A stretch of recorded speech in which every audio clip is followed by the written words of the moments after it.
الشيطان الرجيم بسم الله الرحمن الرحيم يا أيها الذين آمنوا قوا أنفسكم وأهليكم نارا صدق الله مولانا العظيم۔ اللہ رب العزت ارشاد فرماتا ہے، اے ایمان والو، اپنے آپ کو اور اپنے گھر والوں کو آگ سے بچاؤ۔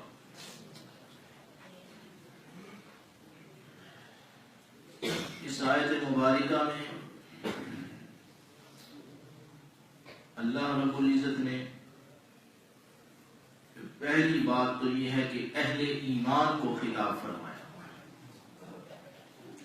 جو لوگ دائرہ ایمان میں داخل ہو گئے، ایمان لے آئے، انہیں مخاطب کر کے اللہ نے ارشاد فرمایا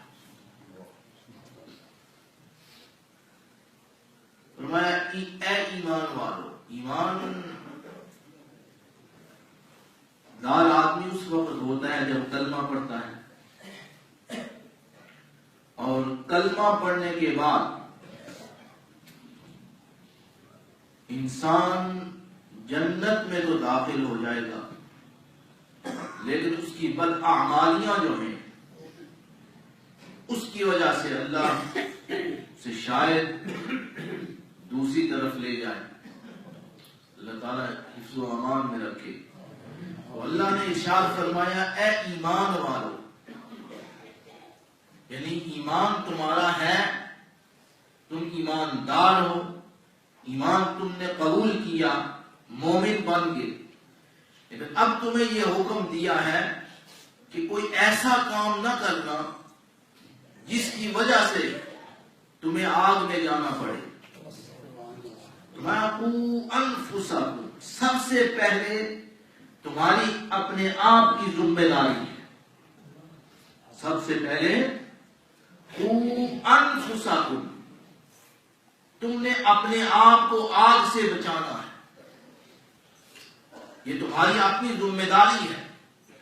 تم نے اپنے اوپر پہرا دینا ہے، اپنے ایمان کی حفاظت کرنی ہے اور اپنے اعمال کی حفاظت کرنی ہے، اور اپنے ایمان اور اعمال کی حفاظت کرنے کے بعد اللہ فرماتا ہے تمہیں ہم کامیاب کر دیں گے، تمہیں ہم کامیاب کر دیں گے۔ فرمایا پھر ساتھ ساتھ اہلیکم، تمہارے اہل کی بھی ذمہ داری ہے۔ تم پہ ذمہ داری یہ بھی عائد ہوتی ہے کہ اپنے گھر والوں کو، یہ نہیں ہے کہ تم نے اپنے آپ کو بچا لیا اور گھر والے جو ہیں وہ جائے ادھر، نہیں۔ فرمایا تم پر اپنی ذمہ داری بھی ہے اور گھر والوں کی ذمہ داری بھی ہے۔ کہ دو لفظ ہیں انفسکم و اہلیکم، قوا انفسکم و اہلیکم، اس پر ڈھیر کتابیں اگر لکھی جائیں تو لکھی جا سکتی ہیں۔ اللہ نے دو لفظ میں ارشاد فرما دیا، یعنی اپنے آپ کو بچا لو، جنت میں داخل کر لو، اور اپنے گھر والوں کو بھی تم نے جنت میں داخل کرنا ہے۔ پہلے تم نے اپنی ذمہ داری پوری کرنی ہے اور ساتھ ساتھ گھر والوں کی ذمہ داری پوری کرنی ہے۔ اب یہ ہے کہ بچنا کیسے ہے؟ اب سوال یہ ہے کہ بچنا کیسے ہے؟ یہ ہے کہ تم پر جو ذمہ داری عائد ہوتی ہے اپنی ذات کے اعتبار سے، کیا تم نے نماز پڑھنی ہے، تم نے کیا کرنا ہے؟ نماز پڑھنی ہے 5 وقت تک تم پر، تمہاری اپنی ذات پر۔ یہ جو ہے نماز کی ذمہ داری ہر شخص پر، انفرادی طور پر ہر فرد پر یہ حکم اللہ کا جاتا ہے، اس کی طرف متوجہ ہوتا ہے۔ ہر شخص جو بالغ ہے وہ کیا کرے؟ نماز پڑھے۔ اقیم الصلاۃ، نماز قائم کرو۔ ایک قافلہ آیا، قبیلہ آیا حضور کی بارگاہ، اس نے ہر جو شخص تھا، قبیلے والے بھی تھے، مختلف انداز سے لوگ آتے تھے اور اپنی اپنی مجبوریاں اور معذوریاں ظاہر کر کے کچھ چیزوں کے لیے حضور سے آسانیاں طلب کرتے تھے. تو یہ جو قبیلہ آیا اس نے اپنے لیے کچھ آسانیاں طلب کی. حضور نے انہیں معاف فرما دیا کہ فلاں فلاں چیز ہے وہ تمہارے لیے چھوٹ ہے، فلاں ہے فلاں. انہیں آخر میں کہا کہ نماز کے لیے، حضور نے فرمایا نماز کی چھوٹ نہیں،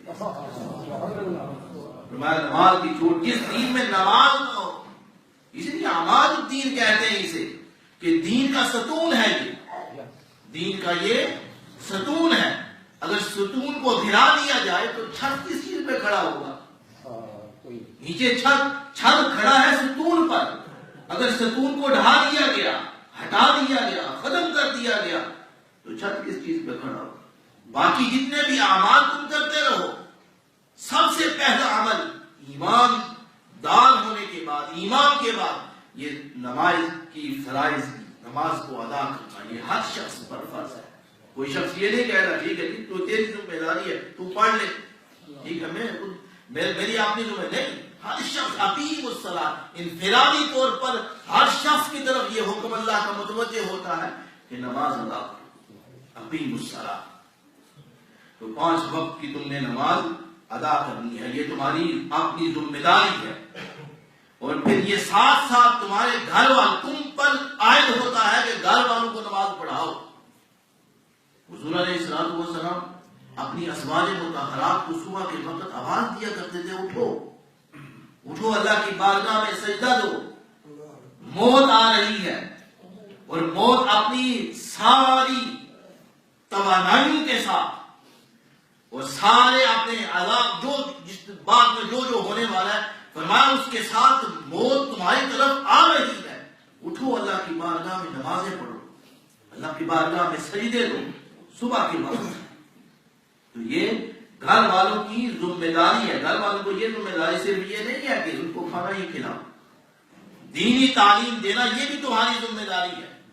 نہیں اگر دو گے تو بعد میں کیا توقع رکھتے کہ تمہارے حقوق کو وہ بچے تمہارے حقوق ادا کریں گے؟ کیسے ادا کریں گے؟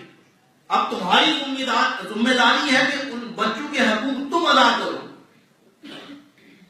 تمہاری ذمہ داری ہے کہ بچوں کے حقوق تم ادا کرو. اور آج تم اپنے بچوں کے حقوق ادا کرو گے، کل پھر ان سے توقع رکھنا کہ وہ تمہارے حقوق ادا کریں. اور اگر آج تم نے ان کے حقوق ادا نہیں کیے، اب حقوق کیا کیا ہے اس باریکی میں اور تفصیل میں نہیں میں جانا چاہتا کہ اب تمہارے ذمے کیا ہے اپنے بچوں کے حقوق کو ادا کرنا. کیا کیا ذمہ داریاں ہیں، کیا کیا چیزیں تم پر لاگو ہوتی ہیں، وہ تم نے ادا کرنی ہے. اگر نہیں ہو تو اللہ نے خود ارشاد فرما دیا خود بھی بچو، گھر والوں کو بھی بچاؤ. اور نہیں کہ اللہ کے سامنے تمہیں جواب دہ ہونا پڑے گا. ہم اپنے بچوں کی تعلیم، دنیاوی تعلیم کے لیے تو بڑی توقع کرتے ہیں، ہمارا بیٹا فلاں جگہ فلاں مقام میں پہنچ جائے، لیکن دینی تعلیم کون دے گا؟ دینی تعلیم دینا تمہاری ذمہ داری ہے. بچے تمہارے ہیں، تمہارے ہاتھوں میں انہیں پرورش پائی ہے. باقی دنیاوی تعلیم تم نے انہیں دی ہے، لیکن دین کا کتنا حصہ انہیں پڑھایا ہے تمہاری ذمہ داری ہے. اب اس ذمہ داری سے جتنا بھی کہو کہ ہم نے یہ آج نہیں، اللہ فرماتا ہے تمہارے اپنے نفس ہیں، تمہاری اپنی ذات ہے، اس کے بعد تم پر لاگو ہوتا ہے کہ ان کی دینی تعلیم اور دنیاوی تعلیم. کا مطلب یہ نہیں ہے کہ دنیاوی تعلیم نہ دو، ٹھیک ہے وہ بھی دو، لیکن مقصود بھی ذات ہم یہ بنا دیتے ہیں کہ نہیں صرف دنیاوی تعلیم دیتی ہے، اسی سے عقل بڑھتی ہے، اسی سے سب کچھ ہوتا ہے، اسی سے وہ آدمی کیا کیا بنتا ہے. نہیں، دینی تعلیم ہے.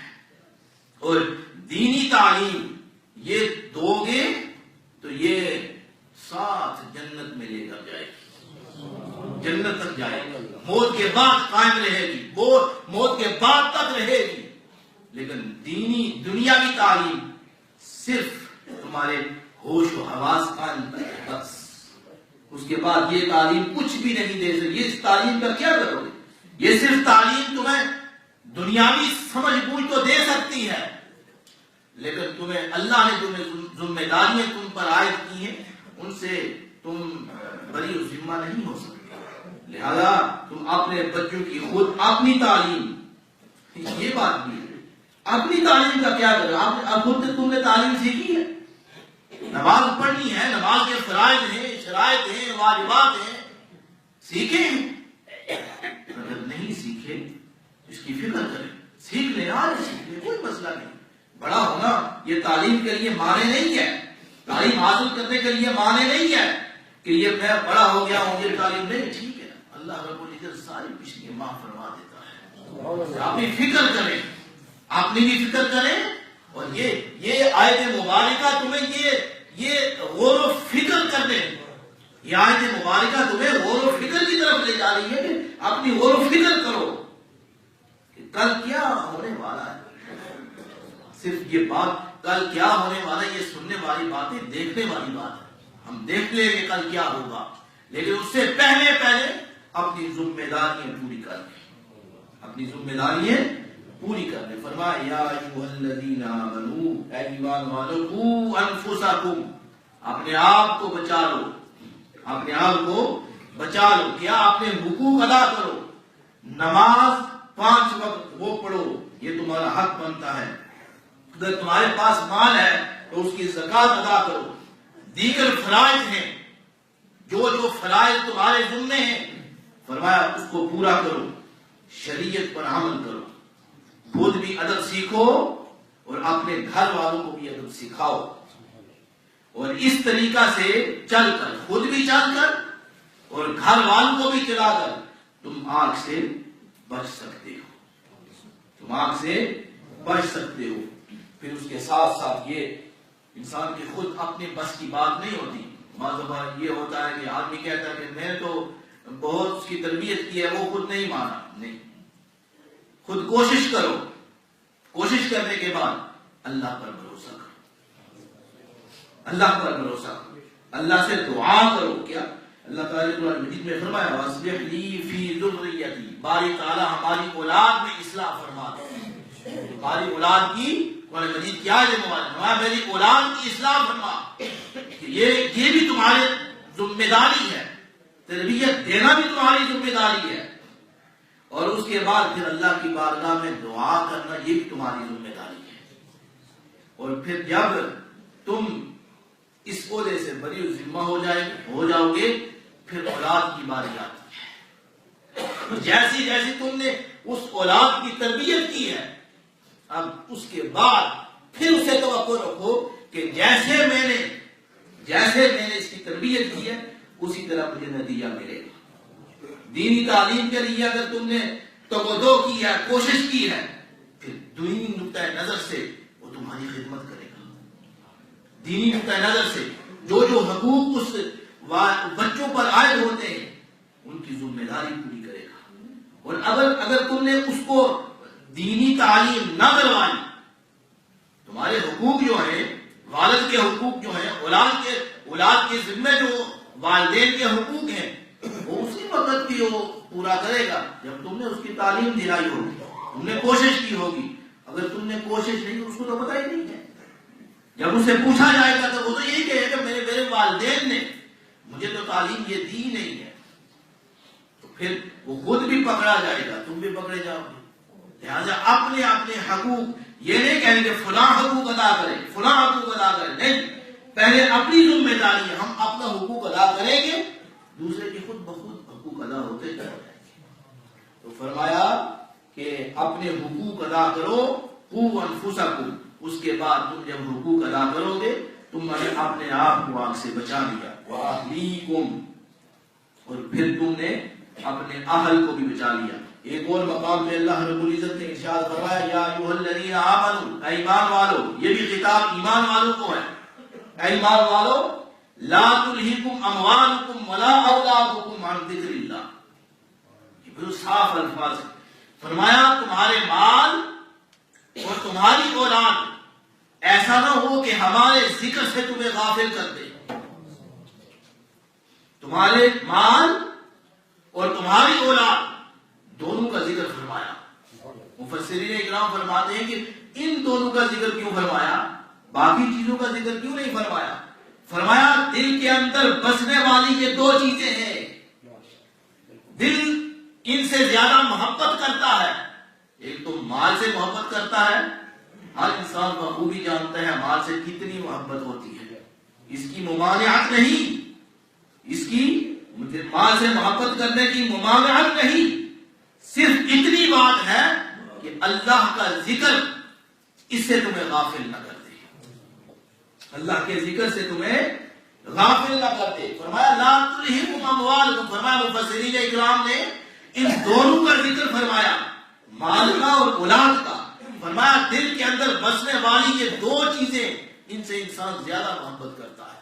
فرمایا پھر جو جن کے ساتھ زیادہ تعلق ہوتا ہے اللہ نے ان کا ذکر فرما کر باقی جو تھوڑے تعلق والی ہے اس کے ذمن میں آگے چیزیں. تو ارشاد فرمایا کہ یہ مال اور اولاد، پہلے تو انسان مال کماتا ہے، حلال طریقے سے کماتا ہے، پھر مال کماتا کس لیے ہے؟ وہ اپنے لیے کماتا ہے یا اولاد کے لیے کماتا ہے؟ آگے ذکر فرمایا کس کا؟ مال کا. ٹھیک ہے، تو فرمایا لا تلہکم اموالکم ولا اولادکم، اولاد کو تمہیں اللہ کے ذکر سے غافل نہ کر دے. مال اور اولاد، فرمایا جب اولاد کے لیے حرام مال کماؤ گے اللہ سے کے ذکر سے تم پھر غافل ہوگے. ٹھیک ہے، یعنی یہ دو چیزیں ان کا ذکر خاص طور پر اللہ نے فرمایا احتیاط.